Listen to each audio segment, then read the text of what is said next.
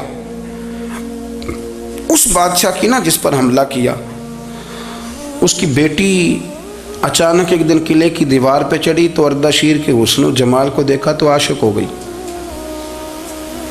اور اپنے ہی باپ کے خلاف اسے کہنے لگی کہ اگر تو میرے ساتھ شادی کا وعدہ کرے نا تو میں تجھے رستہ بتاتی ہوں حملہ کرنے کا۔ اس نے کہا میرا وعدہ رہا، تو رستہ بتا۔ اس نے رستہ بتایا اس لڑکی نے، اور بادشاہ نے حملہ کیا تو اس کا باپ قتل کیا، اس علاقے پہ قبضہ کیا شادی کے وعدے پر۔ ہاں نفسانی خواہش بندے کو اندھا کر دیتی، نہیں سمجھ آتی اس کو میں کدھر جانا ہے، اندھا کر دیتی۔ حملہ کیا، اور جب اس لڑکی کو لے کے آیا نا اپنے محل میں، تو پہلے دن شادی کی پہلی رات تھی، تو بستر بچھایا کنیز نے، تو وہ کبھی کروٹ ادھر بدلتی کبھی ادھر بدلتی، تو بادشاہ کہنے لگا کیا ہے؟ کہنے لگی بستر میں کچھ ہے، مجھے تکلیف دے رہی۔ اس نے چراغ جلائے، اور جب بستر اٹھایا تو ایک اتنا سا دھاگا نکلا۔ دھاگے سے عموماً تکلیف نہیں ہوتی، تو اس نے کہا تو اتنی نرم و نازک ہے کہ دھاگا؟ کہنے لگی میرا باپ نا میرے ساتھ اتنا پیار کرتا تھا کہ روز میرا بستر بھی خود بچھاتا تھا، اور اس نے آلہ رکھا ہوا تھا، وہ ناپتا تھا کہ کوئی پایا اونچا نیچا تو نہیں، میری بیٹی کا بیلنس سوتے وقت خراب نہ ہو جائے، اور میرے لیے گوشت اور کپڑے بھی خود پسند کر کے لاتا تھا، کھانے پینے کا خود خیال کرتا تھا۔ اردشیر کہنے لگا اچھا وہ اتنا پیار کرتا تھا، اور پھر تو نے اس کے ساتھ کیا کیا؟ کہنے لگا بلاؤ کنیزوں کو بلایا، فرمایا اس کو اٹھاؤ اور جلاد کے پاس لے جاؤ، اسے کہو کہ اس کے بال ایک گھوڑے کے ساتھ باندھے، پیر دوسرے گھوڑے کے ساتھ باندھے، اور ایک گھوڑا ادھر بھگا دے، کدھر بھگا دے؟ یہ جس کے باپ نے اتنا پیار کیا، یہ نفس کی اتنی غلام ہے کہ اس کی وفادار نہیں رہی تو میری وفادار کیسے بنے گی؟ جس نے اتنے نازوں سے پالا کہ دھاگا اسے برداشت نہیں۔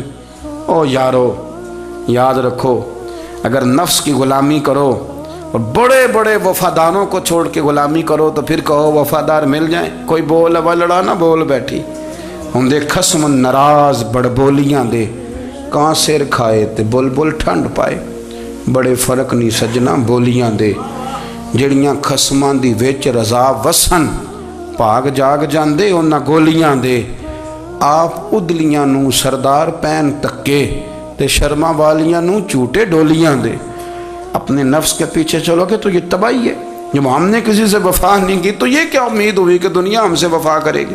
اللہ رسول کی مرضی کے مطابق اصول پسند زندگی بنائیں، ایک ایک کر کے اپنی خواہشات سے پیچھے ہٹیں، تھوڑے پہ گزارا کرنا سیکھیں، اپنے نفس کو سمجھائیں۔